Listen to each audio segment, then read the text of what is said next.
Olá, este é o Literatura Miojo, e no episódio de hoje falaremos sobre a obra Crítica da Razão Pura, de Immanuel Kant. Oi. Pois é, uma obra, assim, gigantesca, né? Muda tudo na filosofia. O Kant aqui, ele não tá olhando para o mundo lá fora. Ele tá investigando, tipo, a nossa própria cabeça, a razão humana. Como ela funciona? Exato. O que a gente pode conhecer de fato e, muito importante, até onde a gente pode ir. Quais são os limites? Perfeito. E olhando aqui os textos que a gente separou, a grande questão que pula na cara é: como é que a gente consegue ter conhecimento que não depende da experiência? O tal do conhecimento a priori. Hã? Tipo matemática? Lógica? Isso.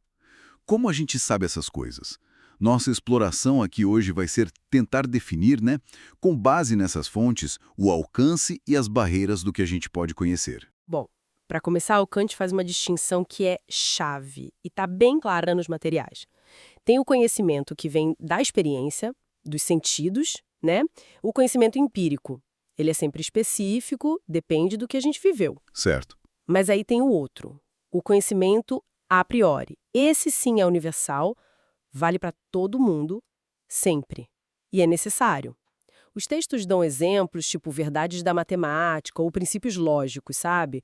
O de não contradição, por exemplo. E a marca dele seria essa, universalidade. Essa necessidade que não vem só da experiência. Justamente. A experiência sozinha não conseguiria garantir isso, essa força toda. Entendi. E aí que ele propõe aquela virada de mesa, a tal revolução copernicana, certo? Que está bem destacado aqui. Isso mesmo. A ideia de que não é a nossa mente que fica ali passiva, se ajustando às coisas. Pelo contrário. São as coisas que precisam, de alguma forma, se encaixar nas estruturas da nossa mente para a gente poder conhecer. Isso muda tudo. Quer dizer que a gente meio que constrói o conhecimento. Exatamente essa é a ideia. E essas estruturas da mente, que vêm antes da experiência, são a priori, As fontes mostram que são principalmente de dois tipos. Primeiro, as formas da sensibilidade, espaço e tempo. Espaço e tempo, como formas.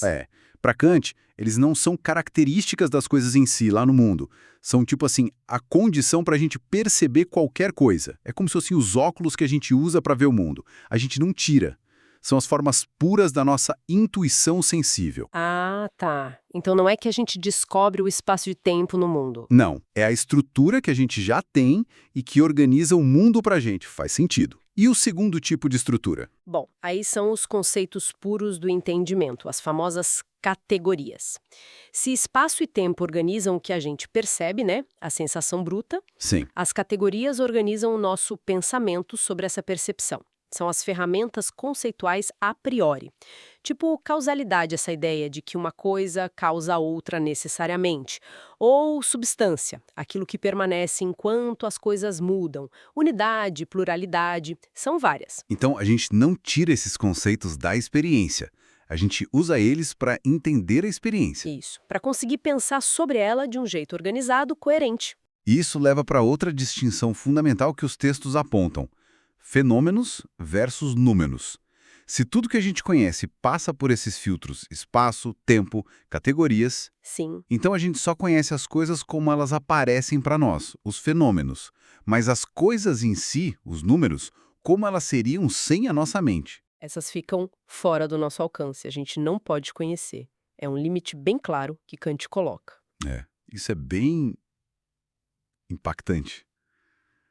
Deixa a gente pensando. E esse limite fica ainda mais claro no que ele chama de dialética transcendental. A nossa razão, por natureza, quer ir além. Quer saber tudo, o absoluto. Deus, a alma, o universo como um todo. A gente é curioso, Muito.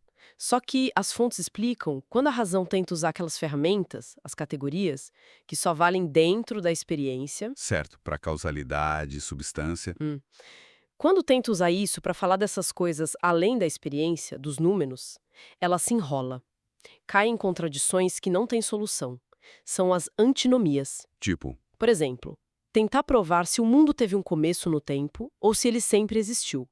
Kant mostra que dá para construir argumentos igualmente fortes para os dois lados. A razão entra em conflito consigo mesma. então é aí que a razão meio que patina, tenta ir aonde não pode.